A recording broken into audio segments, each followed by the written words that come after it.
This segment is all about podcast production. Welcome to the program. I'm Mark Imperial, and the segment's brought to you by booksgrowbusiness.com. It's the place where busy professionals publish to educate consumers, grow their businesses, and to leave a legacy. Joining me on this segment is Jason Gillikin, the founder of Earfluence. Jason, welcome to the show. Mark Imperial, what's going on? I've got that book as well right here, Books Grow Business. We met at Podcast Movement. And I'll be honest, it's been a whirlwind. I have not dug into the book yet, but I'm excited to. Awesome. Well, I hope you enjoy it. And it was terrific meeting you and great catching up with you again. So, Jason, tell us a little bit about Earfluence, your work, and just a little bit about who are the types of folks that you help. Yeah. So we're based in Raleigh, North Carolina. We do podcast production, so full service audio and video podcast production for businesses and personal brands. So we got started back in 2017. Well, the business got started in 2019. I first got started in 2017. I just fell in love with podcasts and felt like I could do this. And then 2018, I convinced my wife to start a podcast, and it started opening up doors for her. She was a wedding planner, and all of a sudden she was getting speaking opportunities and consulting opportunities and all these different things. And it's like, oh, wait a minute, light bulb here. You don't have to be a viral sensation in podcasting for it to be a successful podcast. Businesses need this for top of funnel marketing. They need this for content production. They need this for business development and networking even. And so it's like, okay, there's a market here. Let's go make podcasts for businesses and brands, these different platforms. And so I would say that is one of the bigger challenges that we're hearing right now from businesses. Yeah, I love it. And when you say feeding the content beast, I know all about it. And I'll tell you what, for my authors that we work with, I always say podcasting is a great way to keep the conversation going. Because one of the biggest things that my authors hear is, hey, when's your next book? It's like, wait a minute, you want more from me? And a podcast is a great way to continue to give people that conversation. Yeah, absolutely. Yeah, I mean, some of our clients want to become authors too. And what better way to do that than by hosting a podcast where all of a sudden you've got so much content out there already that one day could be redeveloped into a book, right? And that's kind of what you do. I think it was, and I can't remember the exact numbers. I wish I had this for you. We can look this up later. But it's something like for every 10, 30-minute episodes, there's like 60,000 words, or shoot. It's something ridiculous where once you have like 10 or 20 episodes, it's as much as the first Harry Potter novel, right? So you think about that and it's like, oh yeah, all right, this can be repurposed for a book because there's so much content out there. It's a great way to start. And yeah, the words per minute is typically people speak at a rate of 120 to 150 words per minute. So as you can see, you could do a manuscript pretty quickly if you with a little guidance and outlining. And what's a 200-page book? It's like 60,000 words, isn't it? Way less than that. I mean, it could be 30,000. Yeah, my book is about 150, 160 pages, and I believe it was 33,000 words. Awesome. Just to give you a rule of thumb, and a 100-page to 150-page book is like perfect. And think about it, for a podcast host, how can you leapfrog to the top of your field is by, the host of the show is the author of, the best-selling author of. And by the way, if you want to be a guest on other people's podcasts, what do hosts like? They love authors. It makes the host look good having an author on the show. Makes it so easy. I love that. So Jason, when people start to do podcasts, and maybe before they even realize they need to reach out to a producer like you, do you see people making any big, like, glaring common mistakes that you can kind of help people avoid? What are some of the big mistakes people make when they start their podcast? Yeah, I mean, they're thinking that people will come no matter what and listen to the show. Just because of who they are, because they think they might have a great topic, and people have told them, I have great conversations, and all of a sudden they're like, oh, you should start a podcast. They've heard that a fair amount. That's great if you want to just have fun with a podcast. But how are listeners going to filter through to your podcast out of the 4 million other podcasts that are out there? You cannot have a general interest type of show. Nobody's going to listen to that unless you're a Brene Brown, unless you're a Dax Shepard, unless you're some sort of celebrity already, right?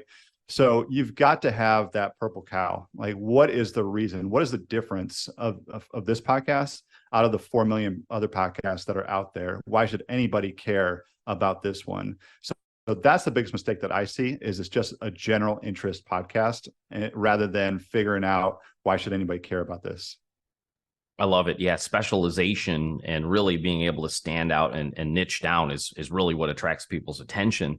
As far as format goes, what do you prefer? Or what do you guide your clients into? Do you like having shows with just, one host doing a monologue, or do you like interviews, or do you like a mix? I do like a mix. So with interviews, and that's the best way to spread the word of your podcast is through the guests, right? They have their audiences, they have their networks already. And if you can get them to share each episode, that's a great way to grow your podcast. But your audience is going to want to know about who you are also. So the challenge with interviews is that you tend to just give, and the guest is a star of that show. But you need to be a little bit selfish on your show as well. Like, you need to make sure that you're showcasing to your audience that you're the expert and here's what I know about this. So if you can do some sort of mix, that's the best strategy. One thing that we like to do is have an interview topic, and then the host just gives like a 5-minute afterthought on that particular topic. And so that can be in that same episode, or maybe it's a Tuesday, then a Friday release, right? Where all of a sudden there's a bunch of little 5-minute episodes that are little bite-sized episodes that the audience might look at this and be like, oh, I've got 5 minutes. I'm going to go ahead and listen to this one, rather than like an intimidating, say, 30 to 45-minute episode to begin with. Great insight. Jason, take us a little bit further back on your inspiration, how you got inspired to even get into this field. You told us a little bit about helping your wife start the podcast and all that. Tell us more. Like, how'd you get started and then decide to help other people start your podcast? Yeah, thank you. So I was 10 years into a job where it was great. It was kind of a lifestyle job in that, I wasn't learning as much. It was in the digital marketing space. I wasn't learning much. I was just kind of getting angsty. And selfishly, I was like, what is my next step in my career? What's my career legacy, right? And I say selfish because, I'm married, 3 kids, and they enjoy eating and, living and all that stuff. And the job was nice. And so I went the selfish route and said, I'm going to start this business. But the reason I got into it, I was just getting kind of angsty with my job. And I was falling in love with podcasts. So how I built this was a huge inspiration for me. And I absolutely love that podcast. That one, Startup, was another one from Gimlet. You've got the stalwarts like Serial. I really enjoyed that.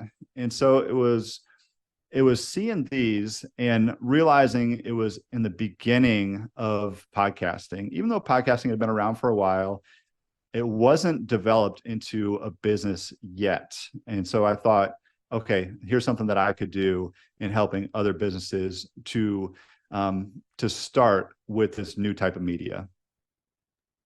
Before I ask you my last question in regards to getting started with a podcast, if you're a business owner or a professional, is there anything that I didn't think to ask you that you feel is really important to share with those folks?